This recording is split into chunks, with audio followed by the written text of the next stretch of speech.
అందరికీ నమస్కారం. Thank you sir, thank you sir invite చేసినందుకు. జనరల్గా నాకు సరిగ్గా మాట్లాడడం రాదు, ఇంతవరకు ఎప్పుడు కూడా మాట్లాడలేదు. ఇది నా ఫస్ట్ స్పీచ్ ఆల్మోస్ట్. కానీ లైఫ్లో కాలేజ్లో స్పీచ్ ఇవ్వకూడదు అనుకున్నాను, బట్ అన్ఫార్చునేట్లీ అదే నా ఫస్ట్ స్పీచ్ అవుతుంది. ఎందుకంటే నేను వేరే ఎవరైనా వచ్చి నా కాలేజీలో స్పీచ్ ఇవ్వడానికి వస్తే లాస్ట్లో అలా కూర్చొని మాకు తెలుసులేరా అన్నట్టు ఉండేవాడిని. ఇప్పుడు ఇప్పుడు అదే స్టేజ్కి వచ్చి అలా నిల్చొని మీకు చెప్పాల్సి వస్తుంది. బట్ నా ఇంటర్మీడియట్ అంటే నేను జస్ట్ చిన్న ఇన్సిడెంట్ షేర్ చేసుకుందాం అనుకుంటున్నాను. నా ఇంటర్మీడియట్ అయిపోయిన తర్వాత నేను ఆల్మోస్ట్ అన్నీ ఆపేసి సినిమా ఫీల్డ్కి వచ్చా.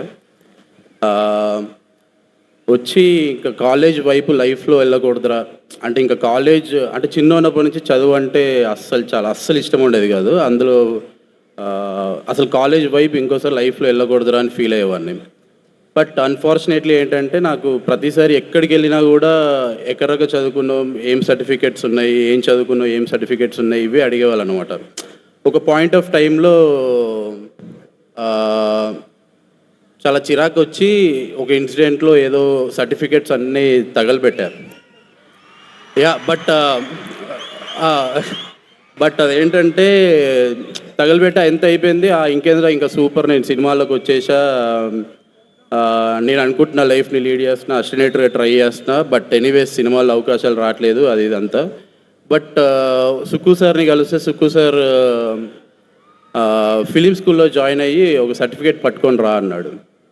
అమ్మ మళ్ళీ చదువా ఇదేంటి అనుకున్నాను. సరే బెస్ట్ ఫిలిం స్కూల్ ఏంటా అని ఎత్తుక్కుంటూ వెళ్తే చెన్నైలో అడియార్ ఫిలిం స్కూల్ ఉంది అని తెలిసింది. అక్కడికి వెళ్ళాక అక్కడ కూర్చుంటే కూడా వాళ్ళు బేసిక్ కదా ఇంటర్మీడియట్ సర్టిఫికెట్స్ ఏవి అన్నారు.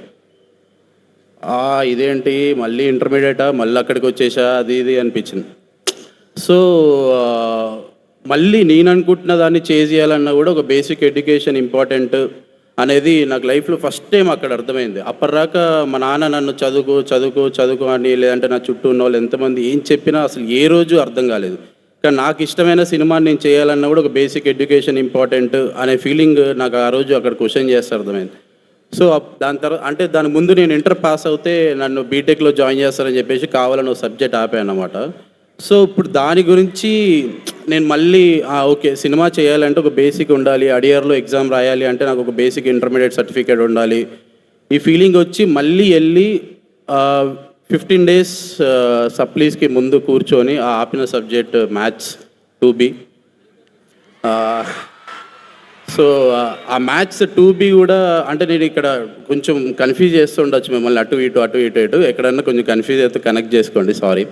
మ్యాథ్స్ 2B కూడా ఆపనికి రీజన్ ఏంటంటే నన్ను ఊకే ఆ లెక్చరర్ తిట్టేవాడు, చదువురాదు శుద్ధం వద్దు కదా అని.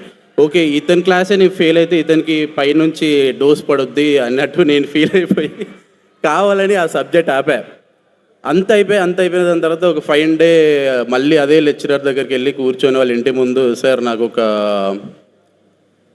10 days సప్లీస్ ఉన్నాయి, నేను వెళ్ళి నాకు ఏదో అలా క్లియర్ అవ్వాలి, ప్లీజ్ హెల్ప్ చేయండి సార్, అది ఇది అని చెప్పేసి రిక్వెస్ట్ చేస్తే, ఏ లెక్చరర్ మీద అయితే నీకు కోపంతో కూర్చున్నానో, ఏ లెక్చరర్ మీద అయితే నేను ఊగిపోయానో అదే అతని దగ్గరికి వెళ్ళి మళ్ళీ కూర్చొని బ్రతిమాలి అతని దగ్గరే ఉంటే వితిన్ 10 days నన్ను మళ్ళీ 60% మార్క్స్ వచ్చేలాగా పాస్ చేయించి మోటివేట్ చేసి తీసుకెళ్ళి నేను పాస్ అయ్యి మళ్ళీ అడియార్లో ఎగ్జామ్ రాశాను.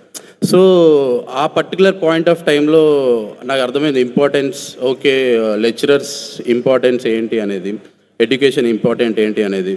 మళ్ళీ నేను అక్కడ వదిలేసిన కాలేజ్ మోహన్ బాబు గారికి కథ చెప్పాలి, ఎక్కడికి వెళ్ళి కలవాలి అంటే తిరుపతిలో యూనివర్సిటీకి రావాలి అని చెప్పారు.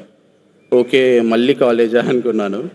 సరే మళ్ళీ వస్తే నాకు ఫస్ట్ టైం ఒక యూనివర్సిటీ నచ్చింది. అంటే వైబ్, ఫీల్ అండ్ మూడ్ అదంతా అదిరిపోయింది. అంటే నాకు క్లాసెస్ ఏంటి, ఎడ్యుకేషన్ ఏంటి, బేసిక్ అంత ఐడియా లేదు, బట్ నాకు వైబ్ అంతా అదిరిపోయింది. అరే ఇలా ఉండుంటే నేను మేబీ బంక్ కొట్టకుండా వచ్చేవాడినేమో, క్లాస్కి వెళ్తానే లేదనే సెకండరీ, బట్ అట్లీస్ట్ కాలేజ్కి వచ్చేవాడిని డెఫినెట్లీ, ఇక్కడ ఫ్రెండ్స్ అయ్యేవాళ్ళు, ఒక పాజిటివ్ ఎనర్జీ ఉండేది అనే ఫీలింగ్ వచ్చింది. సో థ్యాంక్ యూ నన్ను ఇన్వైట్ చేసినందుకు. నేను ఇదంతా ఎందుకు చెప్తున్నాను అంటే మనకు ఒక పాయింట్ వచ్చిన తర్వాత అర్థమవుద్ది వాళ్ళు ఎందుకు ఇంత చెప్పారు, ఎందుకు ఇంత వాళ్ళు మన మీద ఇంత కోపంతో అరిచేవాళ్ళు లేదా ప్రేమతో తిట్టేవాళ్ళు అనేది.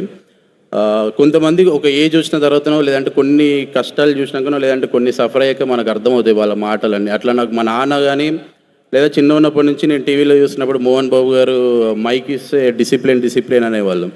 ఏంట్రా బాబు డిసిప్లిన్ అంటాడు సార్ ఎప్పుడు చూడు అది ఇది అనుకునేవాడిని. బట్ నాకు ఇప్పుడు ప్యారడైజ్ సెట్లో నేను ఫేస్ చేస్తున్న బెస్ట్ థింగ్ ఏంటో చెప్తాను. సో ప్యారడైజ్కి మోహన్ బాబు సార్ వచ్చాడు సెట్కి అంటే ఇన్ జనరల్లీ నాది చాలా డిలే ప్రాసెస్ ఉంటుంది. But when ever Mohan Babu sir comes to the set అది మేము అనుకున్న స్కెడ్యూల్ అనుకున్నట్టు ప్రాపర్గా ల్యాండ్ అవుతూ ఉంటుంది. అంటే అనుకున్న స్కెడ్యూల్ అనుకున్నట్టు అయిపోతూ ఉంటుంది. ఎందుకు ఇది ఏంటి ప్రతిసారి ఈయన వచ్చినప్పుడు అయిపోతుంది అనుకున్నాను. యూనిట్ అంతా లైట్ బాయ్ కావనుంచి అందరూ A to Z అందరూ చాలా షార్ప్ టైమింగ్ ఉంటారు, చాలా అలర్ట్ ఉంటారు. ఓకే నాకు ఇప్పుడు అర్థమవుతుంది ఆ డిసిప్లిన్ తాలూకు వాల్యూ ఏంటి అనేది.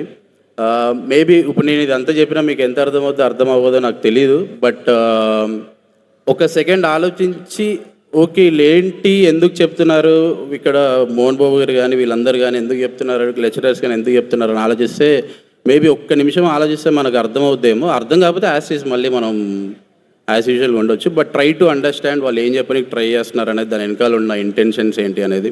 Yeah thank you sir, thank you for inviting. And Mohan Babu sir గురించి నేను ఇప్పుడు ఏం మాట్లాడను. అది వన్స్ ఒకసారి trailer teasers from the Paradise Shikanja Maalik వచ్చిన తర్వాత డెఫినెట్లీ అప్పుడు మీరు 100% ఎంజాయ్ చేస్తారు. మనం మిస్ అవుతున్న మోహన్ బాబు సార్ని డెఫినెట్లీ నేను 100% ట్రై చేస్తున్నాను టు గివ్ మై బెస్ట్. అంటే ఒక పర్టికులర్ జనరేషన్కి మోహన్ బాబు సార్ అంటే కొంచెం అర్థం కాకపోవచ్చు. అది మేబీ ప్యారడైజ్తో డెఫినెట్లీ ల్యాండ్ చేస్తాం. Thank you so much. Thank you sir. ఏమైనా తప్పులు మాట్లాడుంటే క్షమించండి. Thank you.